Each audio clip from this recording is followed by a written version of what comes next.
Hi! If you have a Cricut machine and you're wondering how to get cuts in a very precise location on your project, keep watching this video.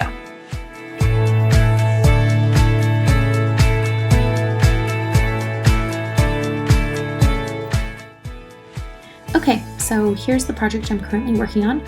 It's going to be a folded card.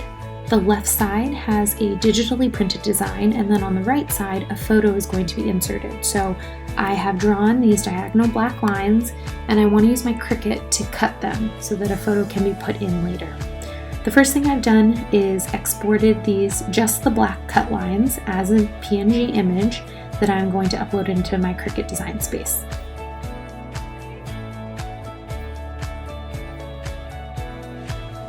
I'm going to use the size inputs at the top to resize my image that's been brought in so that it's to scale and accurate. Now, if I'm looking at this canvas and imagining my piece of cardstock starts up at the 0, 0 corner, the left-hand corner, I obviously want my cut marks somewhere on this right-hand side. In order to make sure that I have an accurate position for it, I'm going to go back into Illustrator, and for me the easiest way to do this is take the line tool, and I'm going to draw a line from the leftmost side of my image over to the edge of my artboard, and this artboard is the same dimensions that my final cardstock is. And then I'm also going to take the dimension from the top of my image to the top of the artboard, and then I'm just going to look at the shape, look at the length of both pieces, take note of those, and that's what I'm going to input back into Cricut. We're going to go up to the position inputs at the top, and we're going to put in those length values that we just measured in order to move our image cuts to the correct location. So now this is exactly where we would want these cuts to be made into our cardstock. But if you click on Make It, Cricut is automatically going to move whatever images you have to the upper left-hand corner of the mat. And if you have multiple elements, it's going to rearrange them because it's trying to be the most efficient in terms of use of space. We obviously want these cuts to be somewhere over here, which is why we placed them that way in the canvas. So click Cancel. This is the correct location. We're going to do a couple of things to make sure that these cuts stay in this exact location when we go to cutting with the mat. The first thing we're going to do is create a shape to use as a reference and an anchor point for this image to anchor to. So you're going to go to Shapes, click on Square. The position that we're going to place this square at is going to correspond to the leftmost point that Cricut will insert an image onto the mat. And for Cricut, that is 1/4 of an inch in and 1/4 of an inch down.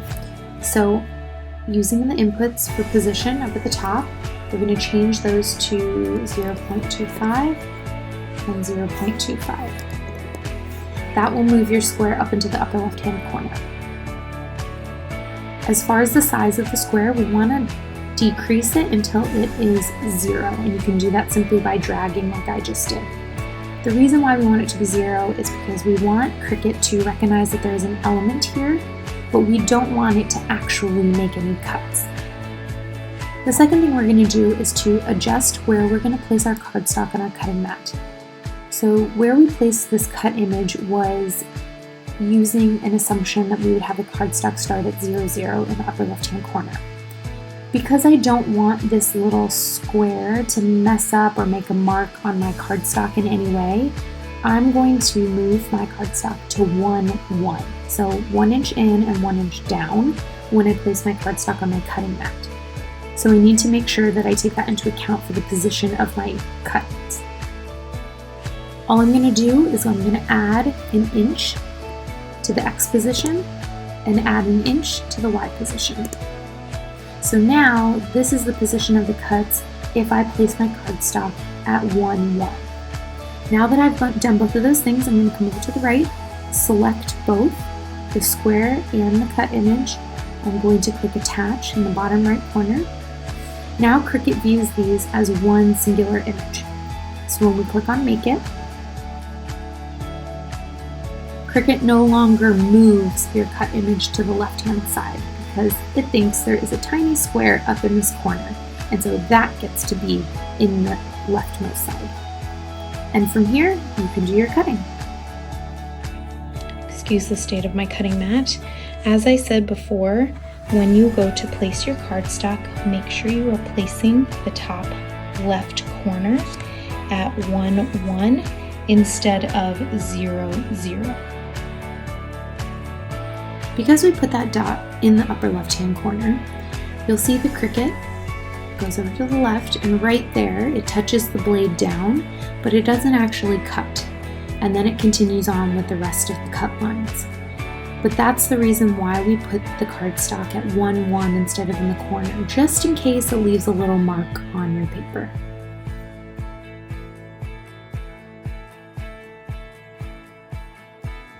And there you go. Your cuts are in the precise location you need them for your project.